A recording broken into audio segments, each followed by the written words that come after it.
Assalamu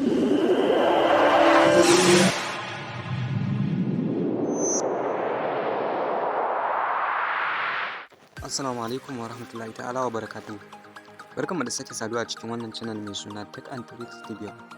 A yau ma muna ɗauke da wani bidiyo ne mai matuƙar muhimmanci. Wato wannan bidiyon a wani sabon platform ne da na ga ya dace in kawo muku ku yi rijista shi ma ku jira update.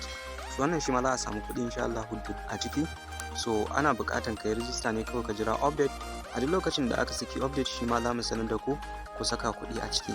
So kafin mu cika dai wannan bidiyon kar ka manta idan baka mana subscribe ba ka danna mana subscribe, ka danna mana ƙararrawar sanarwa ka zaɓi all. Ta haka ne a duk lokacin da muka ɗaura sabon bidiyo za a sanar da kai. Mun gode. So da fari za ka taɓa link da yake ƙasan description ɗin wannan bidiyon.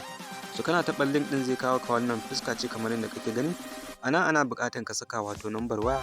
Bayan ka sa number waya a ƙasa za ka saka Gmail, sai a ƙasan shi kuma za ka rubuta wajen inda aka sa password za ka saka password kamar guda 6. So sai ka ƙara confirming password. Bayan ka yi confirming password sannan sai ka zo ka danna alamar register. So kamar yadda kuke gani bari mu cike bayanai sai mu danna alamar register. Bayan mun kammala saka bayanai sai ka zo ka taɓa register. So kana taɓa register kamar yadda kake gani gashi nan ya nuna maka alamar ka je ka yi login, sai ka taɓa gurin kamar yadda kake gani. So kana zuwa kai tsaye za ka danna alamar sign in ka saka bayanai kamar yadda kake gani sai ka danna alamar sign in. So bayan ka kammala za ka danna alamar login. So kana taɓa alamar login kai tsaye zai wuce da kai zuwa cikin platform ɗin. So gashi nan ya kawo mu cikin wato fuska kamar yadda kake gani.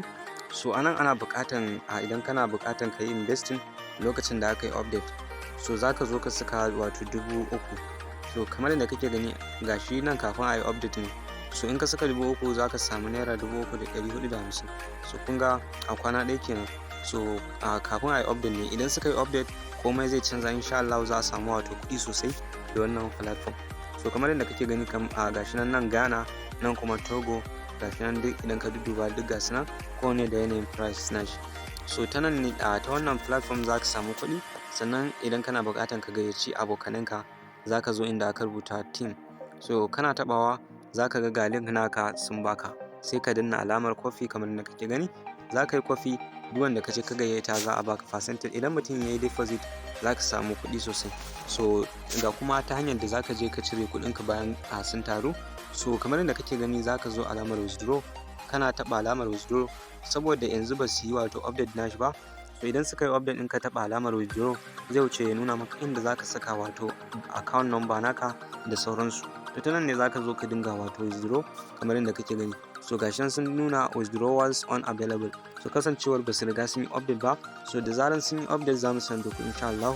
Na gode da kallon bidiyon nan. Idan ka ji daɗin bidiyon nan ka danna mana like, saboda haka yana ba mu ƙwarin gwiwa mu kawo muku bidiyo akai-akai. Sai idan mun haɗu da ku a wani bidiyo na gaba, mun gode.